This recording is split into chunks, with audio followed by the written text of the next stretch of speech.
નમસ્કાર વિદ્યાર્થી મિત્રો, આજના વિડિયો લેક્ચરમાં આપનું સ્વાગત છે।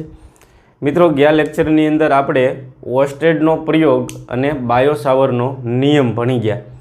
ઓસ્ટેડ ભાઈ આપણને શું કીધું? ઓસ્ટેડ ભાઈ આપણને એવું કીધું કે તમે કોઈ સુવાહક તાર લ્યો અને એ તારમાંથી જો તમે વિદ્યુત પ્રવાહ પસાર કરો તો એની આજુબાજુના વિસ્તારમાં ચુંબકીય ક્ષેત્ર ઉત્પન્ન થાય અને આ જો પ્રવાહની દિશા તમે ઉલટાવી નાખો તો ચુંબકીય ક્ષેત્રની દિશા પણ ઉલટાઈ જાય છે અને કેટલું ચુંબકીય ક્ષેત્ર ઉત્પન્ન થાય એ જાણવું હોય તો એના માટે બાયો સાવરે નિયમ આપ્યો। તો છેલ્લે આપણે બાયો સાવરના નિયમની અંદર હતા, બરાબર ને? તો બાયો સાવરના નિયમમાં આપણે આગળ વધવાનું છે। તો બાયો સાવરનો નિયમ શું હતો એ ફરીવાર હું યાદ કરાવી દઉં। તો એના માટે આપણે શું કર્યું હતું? એક સુવાહક તાર લીધો હતો, તાર ઉપર એક નાનો એવો પ્રવાહખંડ લીધો હતો ડીએલ લંબાઈનો। આમાંથી આઈ જેટલો પ્રવાહ છે એ આ રીતે પસાર થઈ રહ્યો છે। તો આ ડીએલ લંબાઈનો જે પ્રવાહખંડ છે એની દિશા કઈ હશે? તો વિદ્યુત પ્રવાહની દિશામાં હશે। તો આ પ્રવાહખંડની દિશા હશે અને આપણે આઈડીએલ પ્રવાહખંડ કીધો હતો। ને આ પ્રવાહખંડથી આર અંતરે આવેલા બિંદુએ અથવા આર સ્થાન સદિશ ધરાવતા બિંદુએ આપણે ચુંબકીય ક્ષેત્ર મેળવ્યું હતું પી બિંદુએ। આપણો આ જે ખૂણો છે એને હું કીધું થીટા। આ થીટા છે એ કોની વચ્ચેનો ખૂણો હોય? તો યાદ રાખજો, આઈડીએલ અને આર વચ્ચેનો ખૂણો। ખાસ ધ્યાન રાખજો, આ થીટા છે એ કોની વચ્ચેનો ખૂણો છે? આઈડીએલ અને આર વચ્ચેનો ખૂણો। તો આ પી બિંદુએ ચુંબકીય ક્ષેત્ર કેટલું હતું? તો આપણે ગણ્યું હતું ડીબી બરાબર μ0, મૂલ્ય લખીએ પહેલાં આપણે તો શું આવશે? ડીબી બરાબર μ0/4π μ0/4π આઈડીએલ સાઇન થીટા અપોન આરનો સ્ક્વેર। જો ચુંબકીય ક્ષેત્રનું મૂલ્ય ગણવાનું કહે તો આ સૂત્રનો ઉપયોગ કરવાનો અને જો તમારે એને સદિશ સ્વરૂપે લખવું હોય તો શું આવે? તો તમે અહીં આર વડે ગુણીને આર વડે ભાગી નાખતા હતા એટલે ફાઇનલ સૂત્ર શું આવ્યું હતું? ડીબી બરાબર μ0/4π આઈડીએલ સદિશ સ્વરૂપે રાખશું અહીંયા ક્રોસ આર અપોન આરનો ઘન। તો છેલ્લે આપણે આ સૂત્ર સુધી પહોંચ્યા હતા। હવે અહીંથી આપણે આગળ વધવાનું છે। હવે બાયો સાવરના નિયમમાં ખાસ કિસ્સાઓની ચર્ચા કરવાની છે। કેવા ખાસ કિસ્સાઓ? તમને એમ કે બાયો સાવરના નિયમમાં ખાસ કિસ્સાઓની ચર્ચા કરો।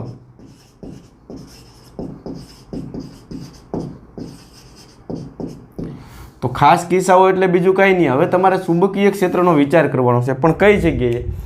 આવડું આ જે પી બિંદુ છે ને એને પ્રવાહખંડને લંબ રૂપે વિચારો। પ્રવાહખંડને લંબ રૂપે આવેલું એક્ઝેક્ટલી કોઈ એકદમ બિંદુનો વિચાર કરો તો હું આ બિંદુ ધ્યાનમાં લઉં અહીં આર અંતરે। તો આ જે બિંદુ છે એ અત્યારે પ્રવાહખંડને પરફેક્ટલી લંબ રૂપે છે। જુઓ, આપણું આ જે પી બિંદુ છે એ અહીંયા હોત પ્રવાહખંડને લંબ રૂપે એટલે કે આમ। તો તમારે મને કહેવાનું છે કે આઈડીએલ અને આર વચ્ચેનો ખૂણો કેટલો થાય? તો અત્યારે આઈડીએલ અને આર એકબીજાને લંબ રૂપે થઈ જાય કે નહીં?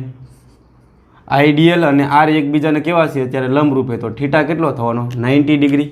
તો આપણે એક વાક્ય લખીએ પહેલાં અહીં કે પ્રવાહખંડને લંબ અંતરે આવેલા બિંદુ માટે થીટા બરાબર કેટલો થવાનો? 90 ડિગ્રી। તો ત્યાં ચુંબકીય ક્ષેત્ર કેટલું હોય? લંબ અંતરે આવેલા બિંદુએ મારે ચુંબકીય ક્ષેત્ર ગણવું હોય તો આપણી પાસે સૂત્ર હાજર છે ડીબી બરાબર μ0/4π આઈડીએલ સાઇન થીટા અપોન આરનો સ્ક્વેર। આ થીટા કોની વચ્ચેનો ખૂણો હોય? તો યાદ રાખજો, આઈડીએલ અને આર વચ્ચેનો। તો અત્યારે આઈડીએલ અને આ સદિશ આર વચ્ચેનો ખૂણો કેટલો હશે મને કહેશો? 90 ડિગ્રી, કારણ કે અત્યારે લંબ રૂપે આવેલું બિંદુ છે। તો થીટા બરાબર હું મૂકી દઉં અહીં 90।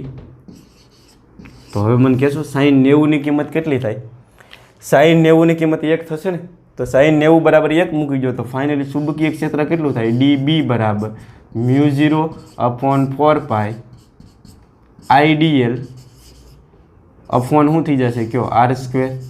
સાઈન 90ની કિંમત 1 થઈ ગઈ। હવે સાઈન 90ની કિંમત 1 થાય એટલે સાઈનની કિંમત મહત્તમ થઈ કહેવાય। સાઈનની મેક્સિમમ કિંમત કેટલી હોય? 1। તો અત્યારે સાઈનની કિંમત જો મહત્તમ થાય તો ચુંબકીય ક્ષેત્ર કેવું થાય?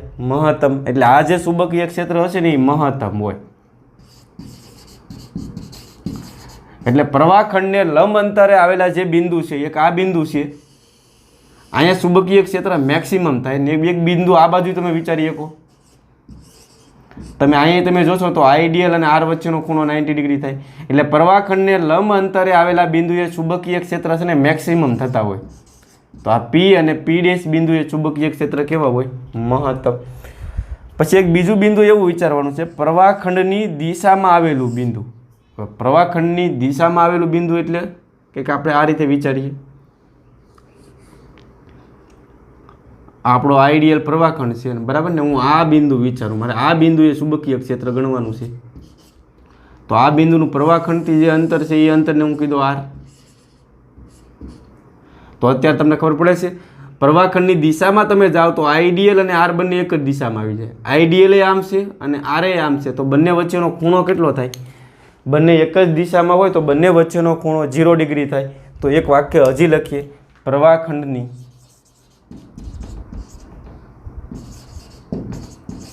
દિશામાં આવેલા બિંદુ માટે થીટા બરાબર કેટલો થવાનો કયો? 0 ડિગ્રી. તો ન્યા ચુંબકીય ક્ષેત્ર ગણો તો ડીબી બરાબર સૂત્ર શું થાય? μ0/4π આઈડિયલ સાઇન 0, થીટાની જગ્યાએ હું મૂકશું અહીંયા 0 ડિગ્રી અપોન આર સ્ક્વેર. હવે સાઇન 0 ની કિંમત કેટલી થાય? સાઇન 0 ની કિંમત થાય 0 અને 0 ગુણ્યા આવડું આ બધું એટલે બધું 0 થઈ જશે. એટલે ફાઇનલ જવાબ શું આવશે? 0. તો આપણા માટે બે વાક્ય બહુ અગત્યના થઈ જાય કે પ્રવાહખંડની દિશામાં તમે જાઓ તો ત્યાં ચુંબકીય ક્ષેત્ર શૂન્ય હશે. એટલે આપણે આ બધા બિંદુએ ચુંબકીય ક્ષેત્ર શૂન્ય હશે. જ્યારે આ બિંદુએ ચુંબકીય ક્ષેત્ર મહત્તમ હોય, એટલે આ લંબ રૂપે મહત્તમ હોય ને અહીંયા શૂન્ય હોય. એટલે તમને ખબર પડે છે તમે અહીંથી આમ જાઓ તો ચુંબકીય ક્ષેત્ર વધતું હશે કે ઘટતું હશે? કારણ કે અહીંયા મહત્તમ છે, પછી અહીંયા શૂન્ય છે.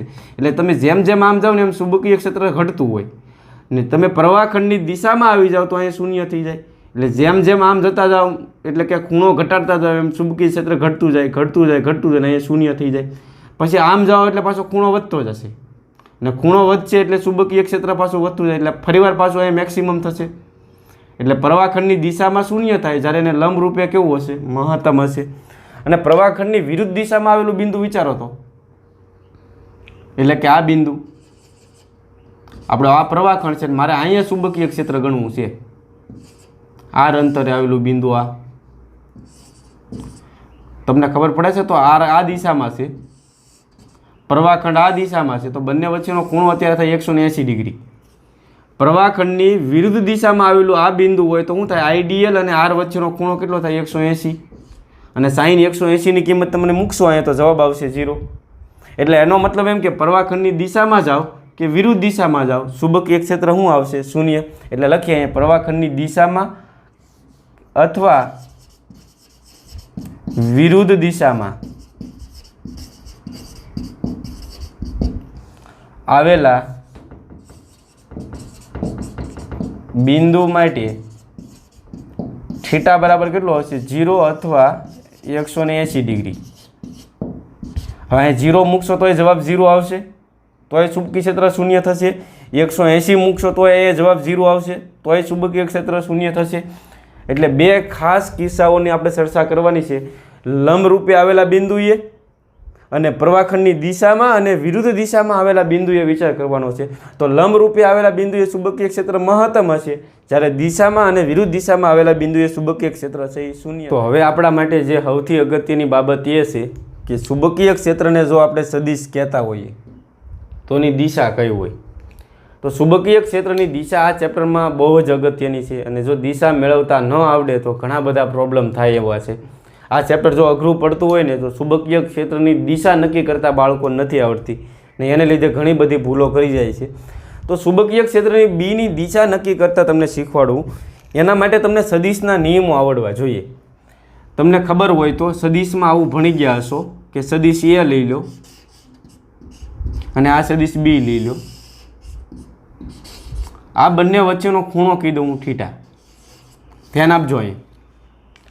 તો હવે આ સદિશ એ અને બીનો તમારે ક્રોસ ગુણાકાર કરવાનો છે. સદિશ એ ક્રોસ બી અને બેનો ક્રોસ ગુણાકાર કરો તો જવાબ છે એ તમને ખબર છે સદિશ આવશે, કારણ કે આપણે સદિશ ગુણાકાર કર્યો. તો આ બેનો જવાબ છે એ સપોઝ સદિશ આર આવે છે. તો હવે આ સદિશ આરની દિશા નક્કી કરતા આવડે તમને? આ સદિશ આર કઈ દિશામાં હોય?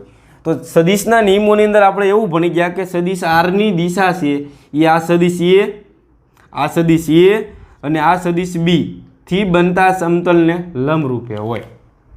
સદિશ આરની દિશા કઈ હોય? તો કે સદિશ એ અને સદિશ બી થી બનતું સમતલ આ, એમાંથી પસાર થતું સમતલ આવડું આ થયું ને એને લંબરૂપે, એટલે કે આ રીતે લંબરૂપે કા બહાર આવતી દિશામાં હોય કા અંદર જતી દિશામાં હોય. ફરી એકવાર કહો, તમને આમ કે સદિશ પી ક્રોસ સદિશ ક્યુ છે અને જવાબ સદિશ એસ આવ્યો, એટલે કે સદિશ પી મેં આમ દોર્યો, સદિશ ક્યુ મેં આમ દોર્યો. તો હવે તમને કોઈ પ્રશ્ન પૂછે કે એસની દિશા કઈ હોય? તો પી અને ક્યુથી બનતા સમતલને લંબરૂપે, પી અહીંયા છે, ક્યુ અહીંયા છે, એનાથી બનતા સમતલને લંબરૂપે, એટલે કે કા બહાર જતી દિશામાં હશે કા અંદર જતી દિશામાં હશે. તો હવે બહાર જાય કે અંદર જાય એ નક્કી કરવાનું છે. એક વાત તો ક્લિયર થઈ ગયું કે આરની દિશા કઈ હોય? તો એ અને બીથી બનતું જે આ સમતલ છે એને લંબરૂપે, એટલે કે આ કા બહાર આવશે કા અંદર જશે. હવે બહાર જાય કે અંદર જાય એ જાણવા માટે આપણે સ્ક્રૂના નિયમનો ઉપયોગ કરીએ. તો સ્ક્રૂનો નિયમ તમને ખબર હશે કે જ્યારે સ્ક્રૂ વિષમ ઘડી દિશામાં ફરતો હોય, કઈ દિશામાં? વિષમ ઘડી, તો એ બહાર આવતો હોય, અને સમઘડી દિશામાં ફરતો હોય તો અંદર જતો હોય. આમ યાદ રાખવાનું, સમઘડીમાં અંદર જાય, અસમ રાજ્ય છે ને આપણું, અસમ રાજ્ય. તો સમઘડી હોય તો અંદર જાય અને વિષમ ઘડી હોય તો બહાર આવે. આ બોર્ડની અંદર સપોઝ આપણે સ્ક્રૂ ફિટ કરી દીધો, આ સ્ક્રૂનો ખાસો છે. હવે સ્ક્રૂને તમે સમઘડી દિશામાં ઘુમાવશો આમ, તો સમઘડી દિશામાં ઘુમાવશો તમને ખબર પડે છે સમઘડી દિશા એટલે આમ ઘુમાવવાનું આપણે, એટલે સ્ક્રૂ ક્યાં જવાનો છે? અંદર. અને વિષમ ઘડી દિશામાં ઘુમાવશો તો સ્ક્રૂ બહાર નીકળવાનો. તો હવે આપણે અહીંયા સ્ક્રૂનો નિયમ એપ્લાય કરવાનો છે. આ આપણો પહેલો સદિશ થયો, ધ્યાન અહીં રાખજો. મારે આરની દિશા નક્કી કરવાની છે. તો આરની દિશા નક્કી કઈ રીતે થાય? તો આ પહેલો સદિશ થયો અને તમારે આ બીજો સદિશ થયો, તો તમારે પહેલા સદિશથી બીજા સદિશ તરફ જવાનું. હવે પહેલો સદિશ અહીંયા છે, જુઓ પહેલો સદિશ એ છે, એ અહીંયા છે, બીજો સદિશ બી છે, બી અહીંયા છે. તો તમારે પહેલાંથી બીજા તરફ જવાનું, એટલે પહેલાંથી બીજા તરફ આમ જશો. હવે સ્ક્રૂને તમે આમ ઘુમાવો તો અહીંયા સ્ક્રૂ ફિટ કરી દો ને પછી તમે આમ ઘુમાવો, આમ એટલે કઈ દિશામાં ઘુમાવશો? વિષમ ઘડી દિશામાં. આ વિષમ ઘડી દિશા થઈને વિષમ ઘડી દિશામાં ઘુમાવશો એટલે સ્ક્રૂ બહાર આવશે. એટલે એનો મતલબ એમ કે આ આરની દિશા છે ને એ બહાર આવતી દિશામાં હોય, એટલે આર છે એને લંબરૂપી હશે, બીને લંબરૂપી હશે. કઈ દિશામાં છે? બહાર આવતી દિશામાં. તમને આમ કીધું હોત તો કે આ સદિશ એ છે, તમને દિશા નક્કી કરતા આવડી જવી જોઈએ. આ સદિશ બી છે, બરાબર. આ બંને વચ્ચેનો ખૂણો કીધી આપણે થીટા. તો તમને એમ કહે કે સદિશ આર બરાબર બી ક્રોસ એની દિશા મેળવો. જો બી ક્રોસ એ બરાબર આર થતું હોય તો આરની દિશા કઈ હોય? તો હવે તમારે ક્યાંથી ક્યાં જવાનું? બી થી એ તરફ જવાનું. તો બી ક્યાં છે? અહીંયા છે ને એ અહીંયા છે, તો બી થી એ તરફ જાઓ તમે. હવે બી થી એ તરફ જાઓ એટલે કઈ દિશામાં ગયા કહેવાય? સમઘડી દિશામાં. અને સમઘડી દિશામાં સ્ક્રૂને ઘુમાવશો તો એ અંદર જશે. એટલે આરની દિશા નક્કી કરતા આવડે.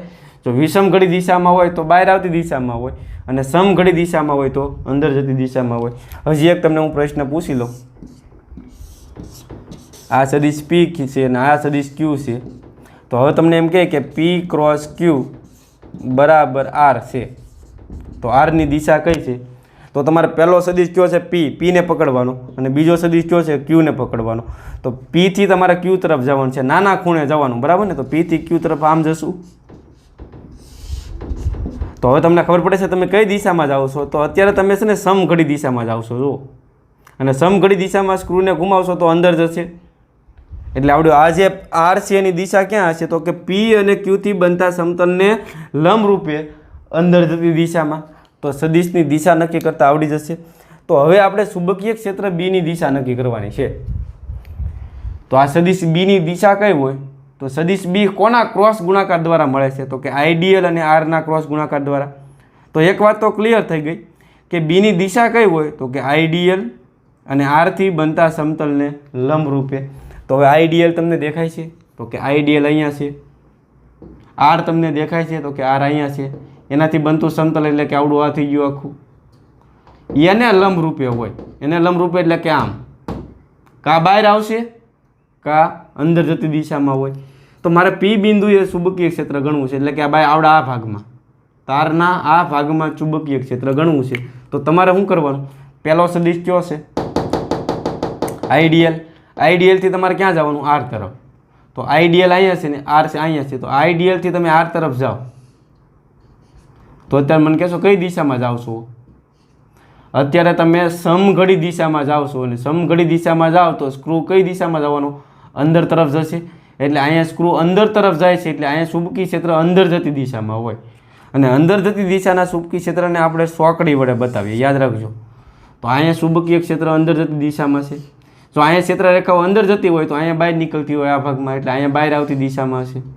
એટલે અહીંયા થશે હું, તારની આસપાસ ચુંબકીય ક્ષેત્ર રેખાઓ કઈ રીતે પસાર થતી હોય, આ રીતે અહીંથી બહાર નીકળતી હોય, આમાં દાખલ થતી હોય ને આ રીતે વર્તુળો બનાવતી હોય. ક્લિયર થયું? આ ભાગમાંથી બહાર આવતી દિશામાં હોય ને આ ભાગમાંથી અંદર જતી દિશામાં હોય. તો આ રીતે તમે ચુંબકીય ક્ષેત્રની દિશા નક્કી કરી શકો. પણ આપણું આ જે રીત છે ને એ બહુ લેન્ધી રીત કહેવાય ને માથાકૂટવાળી રીત છે. હું તમને એક શોર્ટકટ રીત આપું ને તમને એમાં આરામથી ચુંબકીય ક્ષેત્રની દિશા નક્કી કરતાં આવડી જશે. તો શોર્ટકટ રીત કઈ છે એ તમને કહું, શાંતિથી સાંભળજો. આ કોઈ માથાકૂટ તમારે કરવાની નથી. પણ અત્યારે એક વાત તો ક્લિયર કરી નાખીએ પહેલાં કે બીની દિશા કઈ હોય તો હું અહીં લખી નાખું. આપણે છેલ્લે આ સૂત્ર તાર્યું હતું ને, બરાબર, જે કાંઈ સમીકરણ આપ્યું હોય એની પછી તમારે લખવાનું કે ચુંબકીય ક્ષેત્ર સદિશ ડીબીની દિશા કઈ દિશામાં હોય તો કે આઈડિયલ અને આરથી બનતા સમતલને લંબ રૂપે હોય છે.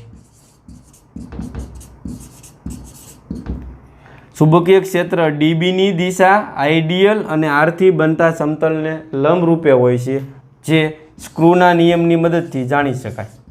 આટલું લખવાનું, નિયમની મદદથી જાણી શકાય છે. ક્લિયર થયું? ઓકે.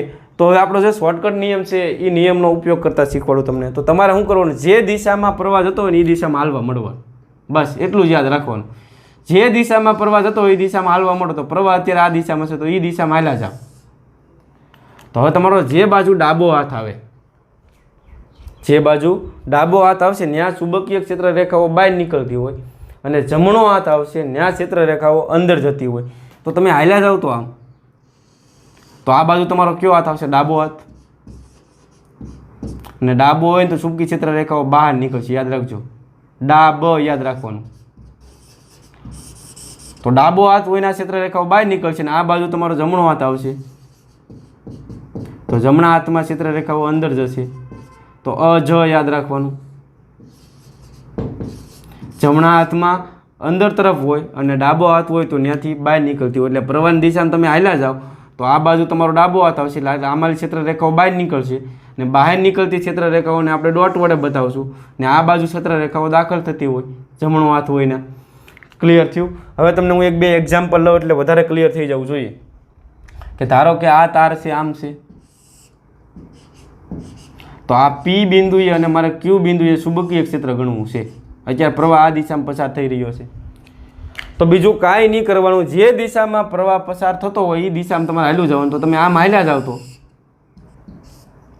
તો આ બાજુ તમારો ડાબો હાથ આવે એટલે અહીંથી ક્ષેત્ર રેખાઓ બહાર નીકળશે ને આ બાજુ તમારો જમણો હાથ આવશે એટલે ક્ષેત્ર રેખાઓ અંદર જશે.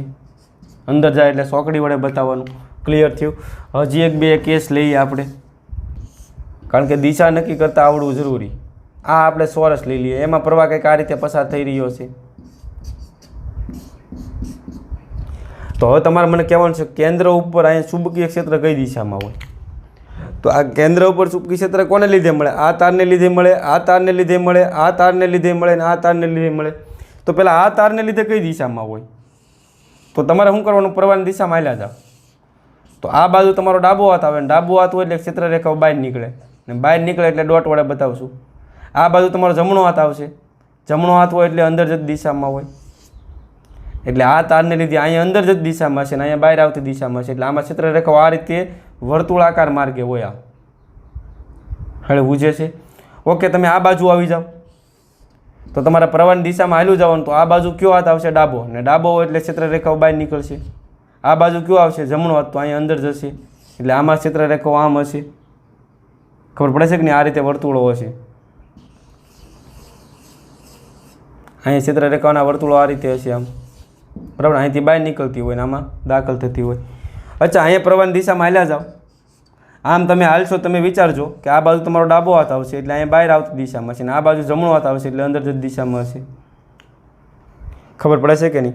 અહીંયા તમે પ્રવાહની દિશામાં હાલ્યા જાઓ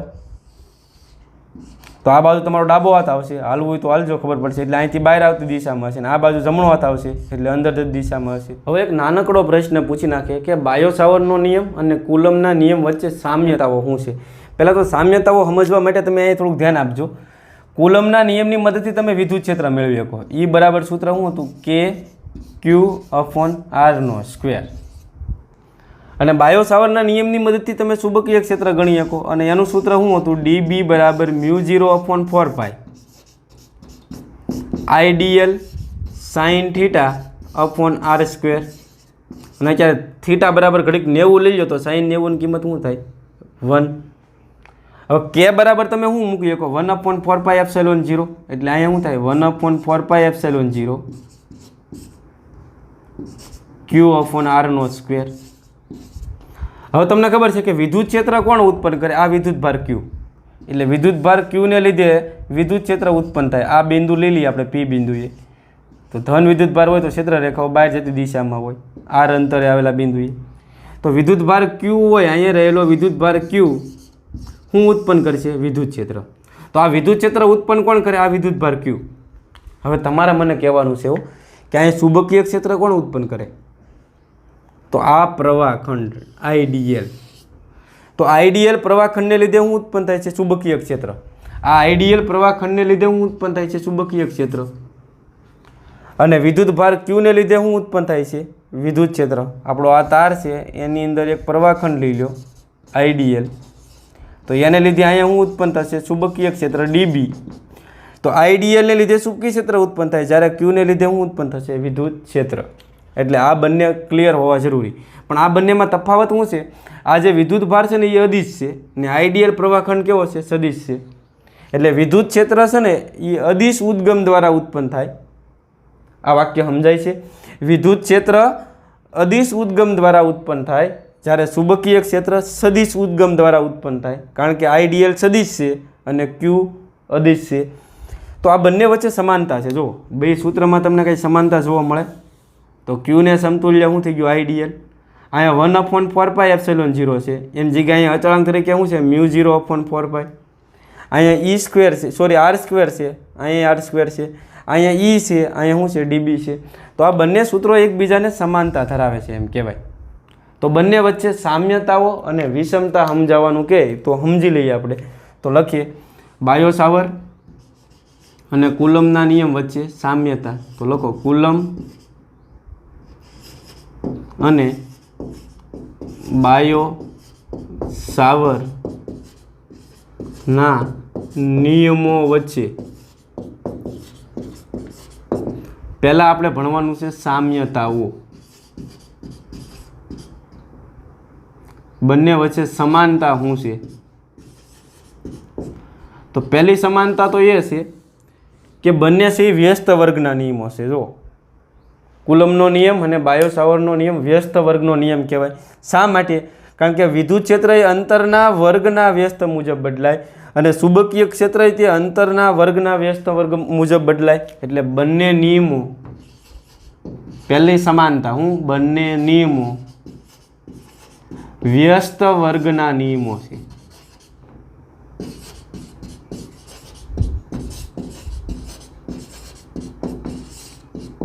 પહેલું ક્લિયર થયું। બીજું કે બંને છે ને ગુરુ અંતરીય છે। આ વિદ્યુત ક્ષેત્ર છે એ દૂર દૂર સુધી ફેલાયેલું હોય, વધારેમાં વધારે અંતર સુધી। એ જ રીતે ચુંબકીય ક્ષેત્ર પણ દૂર દૂર સુધી ફેલાયેલું હોય, વધારેમાં વધારે અંતર સુધી। એટલે બંને કેવા કહેવામાં આવે છે? ગુરુ અંતરીય છે। તો બંને ગુરુ અંતરીય છે। બીજી સામ્યતા। ત્રીજું કે વિદ્યુત ક્ષેત્ર તમે સંપાતપણાના સિદ્ધાંતનો ઉપયોગ કરીને તમે ગણ્યું હતું, તમે ભણી ગયા કે સંપાતપણાના સિદ્ધાંતનો ઉપયોગ કરીને વિદ્યુત ક્ષેત્ર ગણો, એક કરતાં વધારે વિદ્યુત ભારો હોય ત્યારે તમારે સંપાતપણાનો સિદ્ધાંત એપ્લાય કરવો પડે, એટલે કે વિદ્યુત ક્ષેત્ર માટે તમે સંપાતપણાનો સિદ્ધાંત લાગુ પાડી શકો। એ જ રીતે ચુંબકીય ક્ષેત્ર માટે પણ સંપાતપણાનો સિદ્ધાંત લાગુ પાડી શકો। હવે જો આખા તારનું તમારે અહીંયા વિદ્યુત ક્ષેત્ર ચુંબકીય ક્ષેત્ર ગણવું હોય તો તમારે શું કરવું પડે? આ પ્રવાહખંડ લેવો પડે, અહીંયા નાનો પ્રવાહખંડ લેવો પડે, અહીંયા પ્રવાહખંડ નાનો લેવો પડે, આ બધા જ ખંડોનો તમે સરવાળો કરો ત્યારે તમને કુલ ચુંબકીય ક્ષેત્ર મળે, ને બધાનો સરવાળો કરો એટલે તમે શું કર્યું કહેવાય? સંપાતપણાનો સિદ્ધાંત લાગુ પડ્યો કહેવાય। એટલે બીજી વાત એ કે કુલમનો નિયમ અને બાયો સાવરના નિયમને સંપાતપણાનો સિદ્ધાંત લાગુ પડે છે, એટલે લખીએ બંનેને સંપાતપણાનો નિયમ લાગુ પડે છે। ને ત્રીજી વાત એ કે આવડું આ માધ્યમ ઉપર આધારિત છે ને આ માધ્યમ ઉપર આધારિત છે, કારણ કે આ માધ્યમની પરમિટિવિટી આવે ને આ માધ્યમની પરમિએબિલિટી આવે। તો ચોથો મુદ્દો લખવો હોય તમે લખી શકો કે બંને માધ્યમ પર આધારિત છે।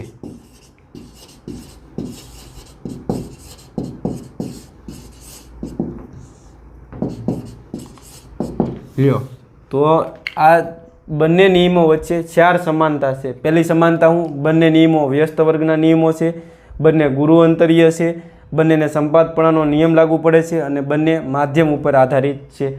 હવે બંને વચ્ચે વિષમતાઓ શું છે? બંને વચ્ચે વિષમતાઓ તો 2 કરીને લખીએ વિષમતાઓ। તમને એમ કે કુલમનો નિયમ અને બાયો સાવરના નિયમ વચ્ચે વિષમતા શું છે? તો મેં આની પહેલાં વાત કરી કે વિદ્યુત ક્ષેત્રનું સૂત્ર શું આવશે? 1/4πε0 Q/r²। જ્યારે ચુંબકીય ક્ષેત્રનું સૂત્ર શું આવશે? I dl sine theta upon r²। અહીંયા બાજુમાં શું આવી જાય? μ0/4π IDL sine theta upon r²। તો મને કહેશો વિદ્યુત ક્ષેત્રનો ઉદ્ગમ શું છે? વિદ્યુતભાર। એ વિદ્યુતભાર અદિશ રાશિ છે। જ્યારે ચુંબકીય ક્ષેત્રનો ઉદ્ગમ શું છે? પ્રવાહખંડ છે, ને પ્રવાહખંડ કેવું છે? સદિશ રાશિ છે। તો આ અદિશ છે ને આ સદિશ છે, બંને વચ્ચે સમાનતા કહેવાય કે વિષમતા કહેવાય? તો બંને વચ્ચે શું કહેવામાં આવશે? વિષમતા કહેવાય। એટલે પહેલો મુદ્દો લખીએ આપણે કે વિદ્યુત ક્ષેત્રનું ઉદ્ગમ, વિદ્યુત ક્ષેત્રનું ઉદ્ગમ શું છે? વિદ્યુતભાર છે Q છે, જ્યારે Q છે જે અદિશ છે, જ્યારે ચુંબકીય ક્ષેત્રનું ઉદ્ગમ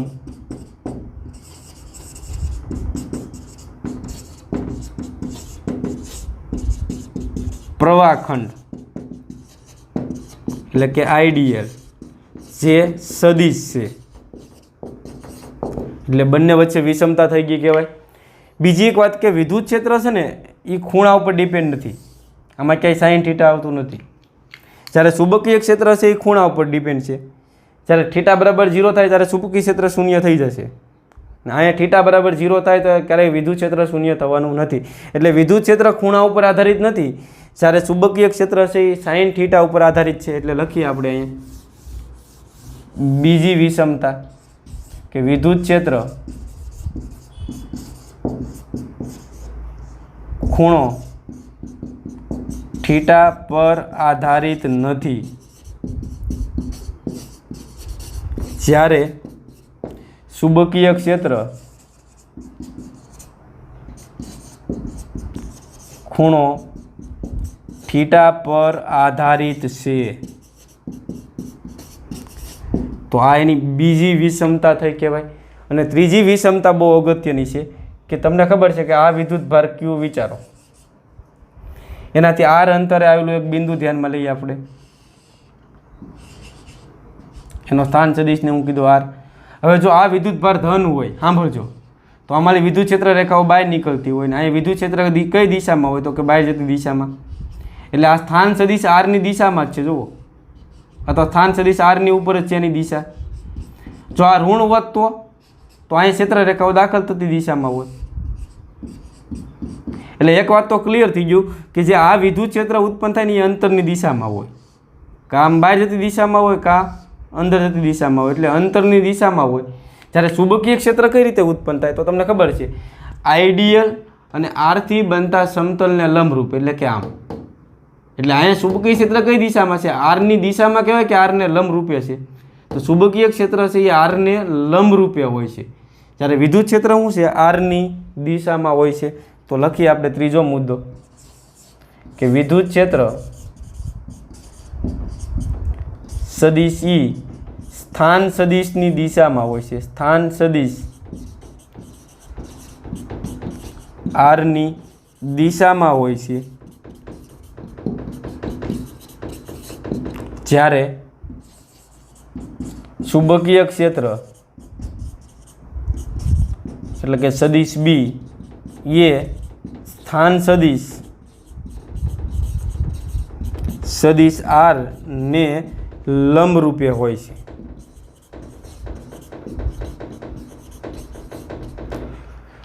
ત્રણે ત્રણ મુદ્દા ક્લિયર થઈ ગયા, બરાબર ને? 4 સામ્યતાઓ છે અને 3 છે વિષમતાઓ છે. પહેલી વિષમતા હું તો કે વિદ્યુત ક્ષેત્રનું ઉદ્ગમ વિદ્યુતભાર ક્યુ છે જે અદિશ છે, જ્યારે ચુંબકીય ક્ષેત્રનું ઉદ્ગમ પ્રવાહખંડ છે જે સદિશ છે. વિદ્યુત ક્ષેત્ર છે એ થીટા ઉપર આધારિત નથી, જ્યારે ચુંબકીય ક્ષેત્ર થીટા ઉપર આધારિત છે. ત્રીજું, વિદ્યુત ક્ષેત્રનો સદિશ એ સ્થાન સદિશ આરની દિશામાં હોય છે, જ્યારે ચુંબકીય ક્ષેત્ર સદિશ બી એ સ્થાન સદિશ આરને લંબરૂપે હોય છે. તો બાયો સાવરનો નિયમ હવે આપણો કમ્પ્લીટ થયો. તો અહીંયા સુધી તમારે તૈયાર કરવાનું છે.